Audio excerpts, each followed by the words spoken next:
নমস্কার, আপনারা দেখছেন ভিশন প্লাস নিউজ। সঙ্গে রয়েছে আমি মন্দিরা। একটি খবরের দিকে চোখ রাখবো, যে খবরে হয়তো হিরিয়ে দিতে পারে আপনাকেও। কারণ ভোট আসে, ভোট যায়, নেতারা কথা দেন, কিন্তু সেই কথা কি আদেও রাখা হয়? সব জায়গার তথ্য কি বলছে না, সব জায়গায় কথা রাখা হয়নি। আজও কথা রাখা হয়নি। স্বাধীনতার ৭৭ বছর পেরিয়ে গেলেও এখনও কাঁচা রাস্তাকে পাকা করা হয়নি। তেমনই এক সাক্ষী হরিশ্চন্দ্রপুরের কাটলামারি গ্রাম, যেখানে স্বাধীনতার ৭৭ বছর পেরিয়ে গেলেও আজও কাঁচা রাস্তায় কষ্ট করে যাতায়াত করছেন গ্রামবাসীরা। একের পর এক ভোট আসে, এর কথা দেওয়া হয়, কিন্তু সেই কথা রাখা হয় না।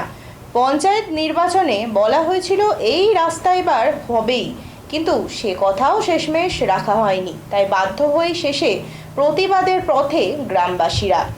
কর্দমাক্ত পথ দিয়ে প্রাণের ঝুঁকি নিয়ে পারাপার করতে হয় ৮ থেকে ৮০ সকলকেই। গ্রামের মধ্যে অ্যাম্বুলেন্স ঢোকে না, অসুস্থ রোগীকে খাটিয়াতে করে হাসপাতালে নিয়ে যেতে হয়। খারাপ রাস্তার জন্য গ্রামের ছেলেমেয়েদের বিয়ে ভেঙে যাচ্ছে বলে অভিযোগ। স্থানীয় প্রতিনিধি থেকে শুরু করে প্রশাসনিক আধিকারিকদের একাধিকবার জানিয়েও হয়নি কোনো কাজ। নেতারা ভোট এলেই পাকা রাস্তা করার আশ্বাস দেন, ভোট মিটে গেলেই রাস্তার কোনো পরিবর্তন হয় না। গত পঞ্চায়েত নির্বাচনের সময় নেতাদের কাছে এই রাস্তা মেরামতের দাবি জানানো হয়, আশ্বাসও মেলে, কিন্তু আজও পর্যন্ত সেই রাস্তার কোনো কিছুই পরিবর্তন হয়নি। তাই কাঁচা রাস্তা পাকা করার দাবিতে এলাকার মানুষ রাস্তায় ধান গাছ লাগিয়ে এদিন বিক্ষোভ দেখান।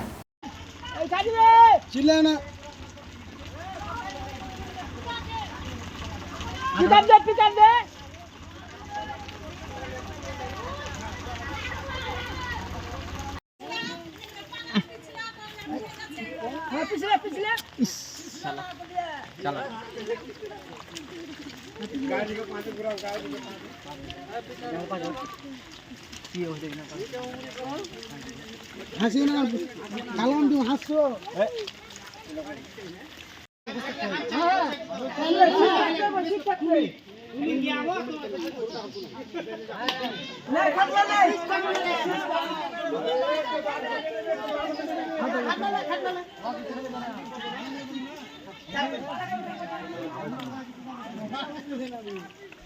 কালাখানে কেউ নেমে যেত হাঁটু পেড়ে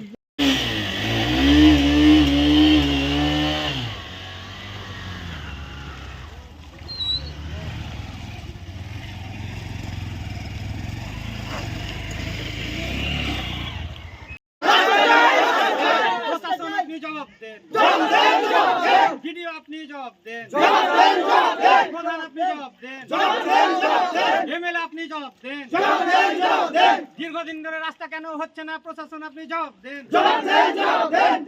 এতদিন ধরে আমরা ভোট দিচ্ছি কি জন্য, আমাদের দাবি কেন মানা হচ্ছে না, কেন হচ্ছে না? প্রশাসন আপনি জবাব দেন, রাস্তা আমাদের করে দিতেই হবে, রাস্তা কেন হচ্ছে না? জবাব চাই, জবাব চাই। মন্ত্রী আপনি জবাব দেন, রাস্তাটা কেন হলো না, এতদিন কেন হচ্ছে না?